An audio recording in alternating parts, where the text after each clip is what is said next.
BPSC के जो chairman अभी अतुल प्रसाद हैं वो 12 तारीख को रिटायर हो रहे हैं। ऐसे में मेरे साथ छात्र नेता दिलीप उनसे बात करेंगे। 12 तारीख को अतुल प्रसाद रिटायर हो रहे हैं, कितनी उनके जो कार्यकाल में जो कही जाए तो आपने लगातार उनका विरोध भी किया और लोगों को कल जाके मंच भी आपने साझा किया, किस तरीके से? जी बिल्कुल, पहली बार ऐसा हुआ है कि किसी भर्ती आयोग में छात्र नेता को, छात्र छात्राओं को बुलाया गया और संवाद कार्यक्रम हुआ, तो बहुत अच्छा लगा। ये पहली बार हुआ, ऐसा कार्यक्रम आज तक मैंने नहीं देखा है, न सुना है। तो ये बहुत अच्छी बात है कि छात्रों के बातों को भी सुना गया चेयरमैन सर के द्वारा एवं अन्य अधिकारियों के द्वारा। और वही बीपीएससी जिस पर हम 2022 तक आरोप लगाते रहे, प्रेस कॉन्फ्रेंस करते रहे, आंदोलन करते रहे बीपीएससी गेट पर कि भ्रष्टाचार का अड्डा है बीपीएससी, लेकिन आज उसी बीपीएससी ऑफिस के अंदर हम उसी मंच पर अपना संबोधन भाषण देते हैं, अपनी बातों को रखने का हमको मौका दिया गया। तो ये कहीं ना कहीं दिख रहा है कि ये जो 1-1.5 साल में जो सकारात्मक सुधार हुआ और हम लोग जो बराबर आंदोलन किए उसका जो असर हुआ सरकार पे और आयोग पे, और अतुल प्रसाद सर ने भी हम लोगों की बातों को गंभीरतापूर्वक सुना और सुधार किया, सकारात्मक सुधार किया, जिससे कि आज अभ्यर्थी खुश है और हम लोग भी खुश हैं। तो इसलिए आज देखिए हम लोग खुद कहते हैं कि बीपीएससी में अच्छे से एग्ज़ाम हो रहा है, तारीफ़ करते हैं। तो बहुत अच्छा कार्यक्रम था। अतुल प्रसाद सर का बहुत मतलब कम समय का कार्यकाल इनका रहा, लेकिन इतने कम समय में भी उन्होंने ये काम कर दिया। वैसा पहले आप विरोध करते थे उनका, फिर अचानक तेवर बदल गए। देखिए उनका विरोध, उनकी नीति का विरोध हमने शुरू में किया। जैसे परसेंटाइल लोला है तो उनका विरोध किए थे, हम उस नीति का विरोध किए थे, परसेंटाइल नीति का विरोध किए थे। बाकी व्यक्तिगत रूप से तो इन पे कोई भ्रष्टाचार या इसका आरोप हमने नहीं लगाया। हाँ, नीति का विरोध था, जो ये लाए थे, परसेंटाइल लाए थे 2 शिफ्ट में परीक्षा, उसका तो फिर तो उसको आंदोलन किए तो वापस ही ले लिया गया।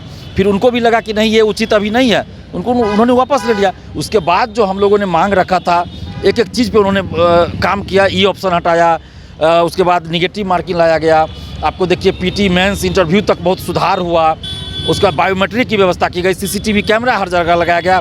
क्वेश्चन की व्यवस्था ले जाने लाने में ऐसी की गई कि पेपर लीक बंद हो गया बीपीएससी से, कमांड कंट्रोल रूम बनाया गया। तो ये सब डिमांड हम लगातार कर रहे थे, तो उसको उन्होंने पूरा किया। और आप देखिए अतुल प्रसाद जब से आए हैं तो कई परीक्षाएं आयोजित हुई है। सबसे बड़ी तो टीचर बहाली, इतना कॉम्प्लिकेटेड परीक्षा, उसमें भी कोई गड़बड़ी परीक्षा में नहीं हुई है। मैं यहाँ तक कर रहा हूँ, परीक्षा जो बीपीएससी ने लिया उसमें कोई गड़बड़ी नहीं। और अब देखिए बायोमेट्रिक का क्या फ़ायदा हुआ, जो फिंगरप्रिंट लिया गया। अब टीचर स्कूल में पढ़ा रहे हैं, अभी शिक्षा विभाग चाहे सरकार चाहे एक एक टीचर का स्कूल में जाके जांच करवा ले कि भाई वो परीक्षा में बैठा था कि दूसरा किसी को बैठाया था। बहुत लोग पकड़े जा रहे हैं।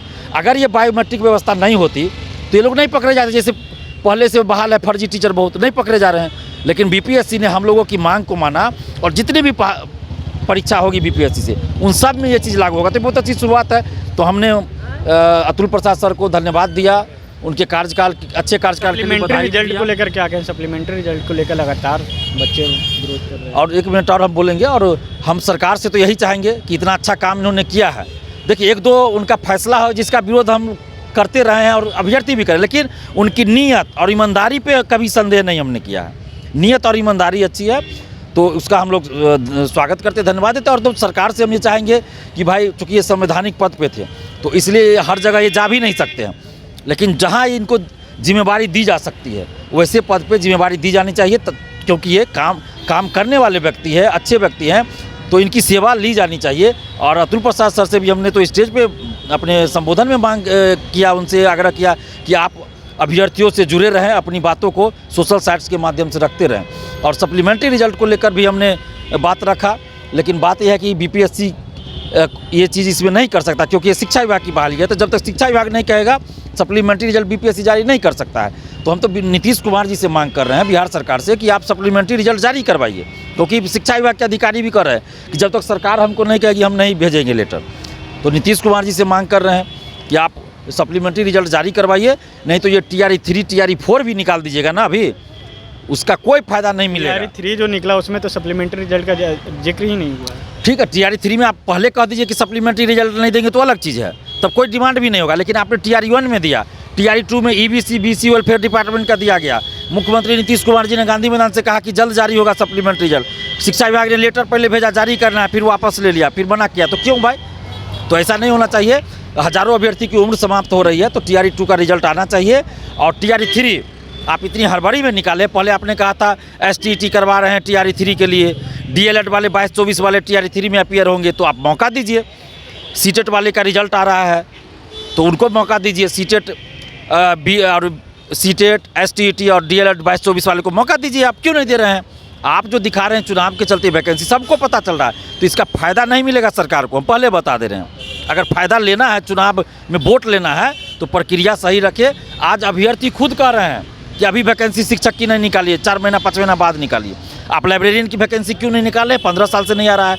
डॉक्टर, इंजीनियर, नर्स और भी बीटेक वालों के लिए कोई वैकेंसी नहीं, मेडिकल लाइन में वैकेंसी नहीं, स्वास्थ्य विभाग में इतना सीट खाली है, क्यों नहीं वैकेंसी? विश्वविद्यालयों में 33 साल से कोई वैकेंसी नहीं आई चतुर्थ वर्गीय कर्मचारियों की, क्यों नहीं वैकेंसी निकाल रहे हैं? पटना यूनिवर्सिटी में शिक्षकों का अभाव है, वहाँ क्यों नहीं आप शिक्षकों की भर्ती? पूरे बिहार में कॉलेज में, यूनिवर्सिटी में प्रोफेसर की कमी है, क्यों नहीं वो वैकेंसी निकाल रहे हैं? सिर्फ स्कूल में शिक्षक बहाली को आप चुनावी एजेंडा बना लिए, तो ये सबको पता चल रहा है। अगर सप्लीमेंट्री रिजल्ट जारी नहीं होता है और TRE 3 में शिक्षक अभ्यर्थियों को न्याय नहीं मिलता है, तो फिर शिक्षक अभ्यर्थी ही नहीं, तमाम अभ्यर्थी नाराज चल रहे हैं और नोटा बटन दबेगा। साफ तौर पे जो छात्र नेता दिलीप थे, इन्होंने साफ तौर पे कहा कि जो 12 तारीख को जो BPSC के जो अभी चेयरमैन अतुल प्रसाद रिटायर हो रहे हैं, उनका जो कही जाए तो कार्यकाल सही रहा, लेकिन जो कुछ जो गलतियाँ हुई है वो शिक्षा विभाग से जो जुड़ी हुई जो थी उससे गलतियाँ हुई है। और ऐसे में साफ तौर पर जो कहा कि TRE 3 को लेकर कि TRE 3 में पहले ही क्लियर कर दिया गया कि सप्लीमेंट्री रिजल्ट नहीं दी जाएगी, और जो सप्लीमेंट्री रिजल्ट TRE 1 और TRE 2 का जो है उसको जल्द से जल्द शिक्षा विभाग जारी करे, नहीं तो आने वाले समय में हम लोग आंदोलन भी करेंगे। सहयोगी राजेश के साथ विवेक रंजन, न्यूज़ 22 को पटना।